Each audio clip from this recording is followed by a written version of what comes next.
But to see a teenager play this well is incredible, man. Plain and simple. He's the best teenager I've ever seen in the NBA. Most teams want more than one on the court at one time. The Mavs would be lucky if they have one or two. A year ago, this franchise was a joke, a punchline in every group chat, every podcast, every late-night rant. They traded away a top 5 player on the planet and got almost nothing back. Their coach got fired, their franchise guard tore his ACL, they finished with one of the worst records in the entire league. Executives lost their jobs, fans burned jerseys in the streets. Nobody wanted to touch this roster. Nobody believed in this front office. And then, in complete silence, everything changed. A lottery ball bounced their way. A legendary executive walked through the door.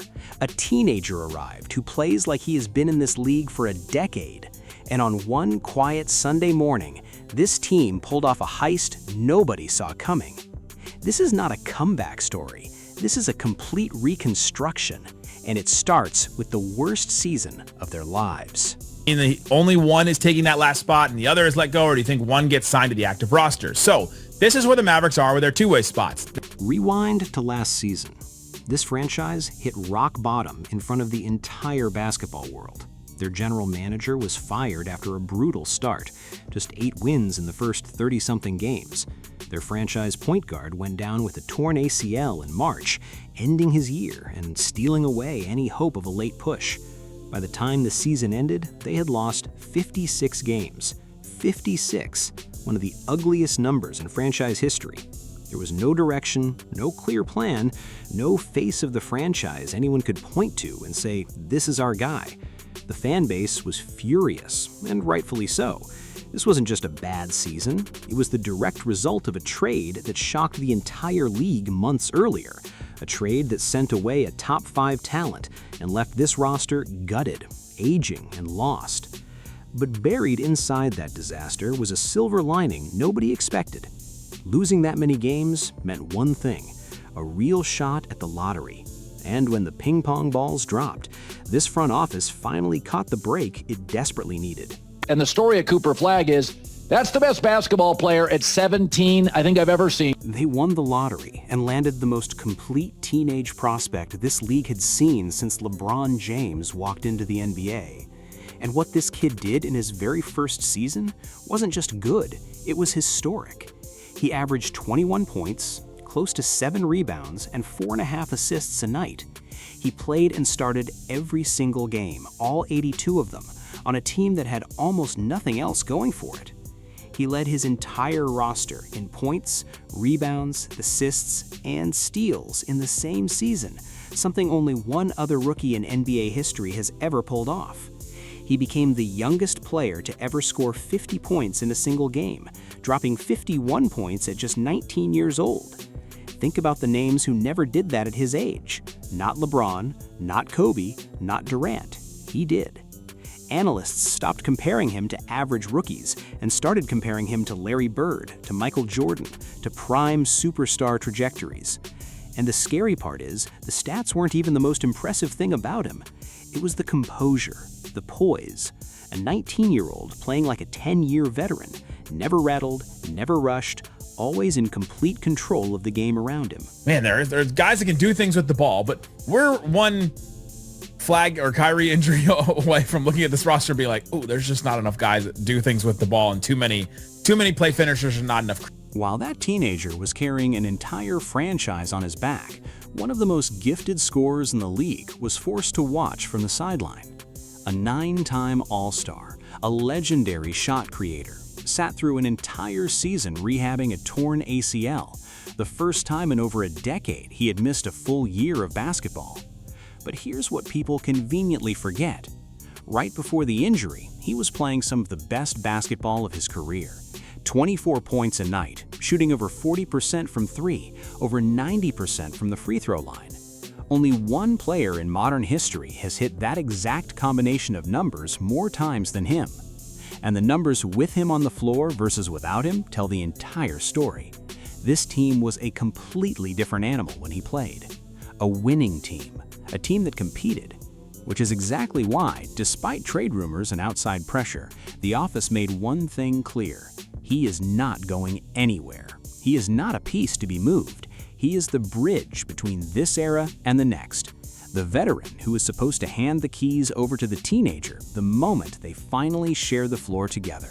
They have 3 total two-way spots that they can use on usually younger guys that can, play 50-something games in the NBA. They can play as many G League games they want. They go back and forth. They're development guys that you want to kind of hang on to, develop, and then maybe they become super important to you. Like the last 2 years, the Mavs have used up all the games of their guys with guys like Kessler Edwards and Kai Jones and, different players like that. And then Brandon Williams becomes like a rostered player, and that one worked out pretty well for the Dallas Mavericks last year. Then came the Sunday morning nobody saw coming. A 3-team blockbuster dropped out of nowhere, and when the dust settled, this front office had pulled off one of the sneakiest heists of the entire offseason. They landed a former #1 overall pick, a 21-year-old 6'10" wing who was once compared to some of the most promising international prospects to ever enter the league. A player who shot over 50% from 3 before he was even drafted. And the price they paid? A backup point guard and a distant second-round pick. That's it. No first-round capital, no core piece given up, just pure value extracted out of thin air. Now, let's be honest about where this player actually is right now. His numbers dipped in year 2. His role shrank under a coaching staff that had already given up on him. But he is 21 years old with only 2 seasons of NBA basketball under his belt, and he is walking into a completely different situation now. A young superstar who creates gravity on every possession, a veteran floor general who can set him up for open look after open look, a head coach with a real track record of unlocking young talent. This wasn't just a trade, it was a calculated bet on upside at almost zero risk, and it gave this roster something no other team in the league can claim. 3 former #1 overall picks on the same roster at the same time.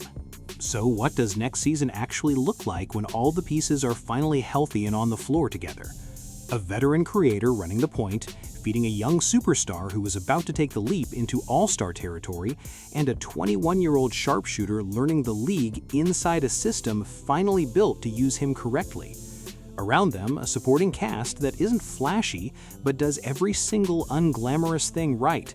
A rim-running big man who can finish above the basket, a two-way forward locked in on a long-term deal, a sharpshooting veteran on the final audition of his career, and a head coach who has already proven he can turn raw talent into winning basketball. This is not a championship roster today, and anyone who tells you otherwise is selling you a fantasy. There are real questions about depth, about age, about whether the veteran comes back from a serious injury at full strength. But a year ago, this organization had no direction, no identity, and no clear plan for the future.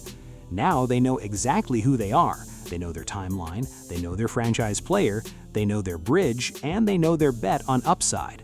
This franchise went from the most chaotic story in professional basketball to one of the most intentional rebuilds anyone has seen in years, and they did it in a single calendar year. The blueprint is finally clear, and for the first time since the disaster that started all of this, there is a real reason to believe something special is being built. Every great story in this league starts the same way. At the bottom, in the wreckage, when nobody believes anymore. This franchise lived through that. They lost their star, their coach, their direction, and almost their entire identity in the span of one brutal season. But out of that disaster came a teenager built like a 10-year veteran, a legendary executive who finally brought calm to the chaos, and a roster stacked with more upside than anyone gave them credit for. The rebuild is not finished. The questions are not all answered, but the foundation is real, and it is only getting stronger. This is a franchise that refused to stay broken.